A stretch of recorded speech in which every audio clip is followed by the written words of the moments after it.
How about Chase Edmonds rocking these awesome Girl Dad cleats? He's repping Girls Inc., empowering young women. Great stuff. Those guys came dripping. Of course, Chase Edmonds could not get the victory, though. These guys from Canton, they've got something to say to you right now. Hi, everybody. My name is Mike Crawford. I'm the president and CEO of the HoF Trivia Resort and Entertainment Company. We have a lot of great things going on in our company, and I'd like to tell you about a few of them. We have a wonderful developmental academy with the NFL Alumni Association. Secondly, we've started our Hall of Fantasy League that will be unlike any other. We've begun construction of Phase 2 of our destination, the Hall of Fame Village, powered by Johnson Controls, and we look forward to welcoming you here in Canton, Ohio in the near future.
I'm pretty sure this is one of Matt's ties, right, folks? If you've seen this kind of looks like a Matt Richards look. I'm going right here. Don't tell him. I might have taken that from the dressing room. Welcome everyone into our Hall of Trivia on HQ, our football and fantasy sports themed trivia show, sponsored by the Hall of Fantasy League and the Hall of Fame Resort and Entertainment Company. You see them right there. Be sure to follow them. My name is Jeff Eisenman, and I will be in your earpiece tonight calling those plays. Welcome back all of our returning players, and welcome in our Hall of Trivia rookies. Whether you're Carson Wentz or Jalen Hurts, we all start at Q1 tonight. But before we get to trivia, it's time for the Start Sit Fantasy Pick 'em Pool, brought to you by the Hall of Fantasy League. Awesome stuff. Now, let me remind you a little bit about how this all works. We'll give you 2 or more players. You pick the player you think will score more fantasy points this week. If they do, that's a W, chalk it up.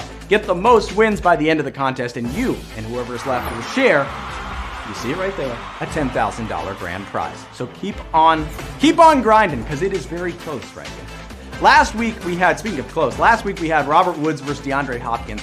D-Hop did not have that good of a game, but that touchdown put him over the edge for a narrow win. Bobby Woods had more catches and yards, but it didn't work out. This week, it is Cam Newton versus Jared Goff, 2 former #1 overall picks. All right, we're going to call this on HQ. Ready? Hut. HQ.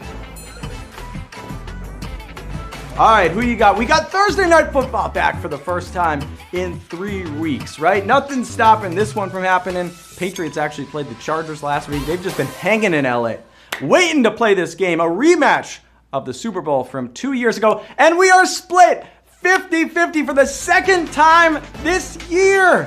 Cam Newton, Jared Goff, you guys split it halfway. Half will be winners tonight, and half, I hate to be that guy, will be losers. All right, as they say in the trivia world, let's do that trivia. It is trivia time. I'm going to ask you 10 questions about the NFL and this past week in fantasy football. All questions are powered by our friends at Sport Radar. If you get all questions right, you and whoever is left will split the prize pot of $2,500. That's what we're playing for tonight. That means you still have time to buy Christmas gifts if you can get that money. All right, it's almost time for kickoff. And by the way, everyone out there celebrating Hanukkah like myself, you got to get cracking because we're on day 1. You got 7 more days to get people presents. There's a nice little lag time. Save me some latkes back at home tonight. I got to work tonight. All right, let's get with Q1. Which of these is a traditional touchdown celebration by members of the Green Bay Packers? The Lambeau Leap, the Icky Shuffle, or the Dirty Bird? I thought it was the Cheese Grater, but apparently I'm wrong there. Whether QB favors the discount double check, But as far as the team goes, it's the Lambeau Leap. Usually they jump into fans right in the stands, 21,387 of you out there. Right now the Packers are just leaping into empty seats. I'm pretty sure they smelled the cheese curds from last season. I would still do it. It's pretty cool, even into an empty seat at Lambeau Field. Q2. Which of these teams most recently got a win? Jets, Jaguars, Bears. I mean, it doesn't get more simpler than a question like this. Literally, which team, these three teams that are not very good, which of them got a win last? There was a time where Matt Nagy and the Bears were 5-1, but that was long ago. The Bears have lost 6 straight, and yet they're the right answer here. That's crazy, 16,820 of you at least thinking of their record, right? Adam Gase and the Jets, they have lost all 12 games. Jacksonville won the opener and has proceeded to lose 11 straight. Sorry, Jacksonville. And for Q3, it is time to bring in one of the smartest football minds in America. I'm telling you that. It's fantasy expert Brad Evans. Hola amigos, Brad Evans here, professional fantasy jackass and co-founder of FTN Fantasy. I hope everybody's gearing up for the fantasy postseason. And I have a question. Among rookie running backs this year, who currently has the most fantasy points? Is it Antonio Gibson, Clyde Edwards-Helaire, or James Robinson? Well, I guess I was thinking Jonathan Taylor, but that's not an answer. So, Brad, who do you got with this one? The answer, well, following in the footsteps of great undrafted running backs such as Arian Foster, Priest Holmes, and my guy, the PT Bruiser, Pierre Thomas, it's fantasy revelation James Robinson, who currently leads all rookie running backs in fantasy points. Congratulations if you got that one correct. Good luck the rest of the way, and always remember to fade the noise. Now back to Jeff in the studio. I have never seen a human being get so excited about Super Bowl champion Pierre Thomas. But you learn something new every day. James Robinson, impressive stuff this season for the aforementioned Jaguars. Q4. What team set a franchise record for points in a half last week? The Giants, Titans, or Browns? Giants, Titans, or Browns? Well, Baker Mayfield went insane this past Sunday. The Browns put up 38 points in the first half to set a franchise record. Mayfield is the first Browns quarterback with 4 touchdowns in the first half since Otto Graham did it in 1951. 11,683. You were realizing what went on. By the way, that is Northwestern legend Otto Graham we're talking about. You guys, 11,683 of you are legends. But how about the Wildcats legend? Big bad Otto Graham back in the day. Q5. Which of these is not a way Gunnar Olszewski scored last week? Receiving, blocked field goal return, or punt return? Receiving, blocked field goal return, or punt return. So you know there's a certain dynamic ability here, right? The Pats had a big week on defense and special teams as well, and the Gun Show, literally the name the teammates have for Gunnar, brought a punt back and caught a score. 7,380 of you locking that down. Some of you might thought, well, the Pats, they blocked a field goal and they brought it back, right? That was actually Devin McCourty. So a crazy weekend, a big win for the New England Patriots. For those of you in Boston, your team is still alive. They're still parking their car right there in the playoff race. We're halfway through the game, players, so let's take a quick break, all right? Do what you got to do, get hydrated, get rested, and let us take a look at the halftime tweet and greet. I asked you on Twitter, what's your favorite football name of all time? Pretty simple stuff, right? There were some incredible answers right here, but these were some of my favorites. Very Stable G said Tim Biakabatuka. Lost Tribe Esport, I'm getting a nod that I said that right. Lost Tribe Esport said Debrickashaw Ferguson, and Spicy Bills Mafia said, ha ha, Clinton Dix. That's kind of quiet. Ha ha. Q6. Who is the only quarterback with at least 10 career games with multiple rushing TDs? Cam Newton, Michael Vick, Lamar Jackson. Newton, Vick, Jackson. Where are you going to go with this?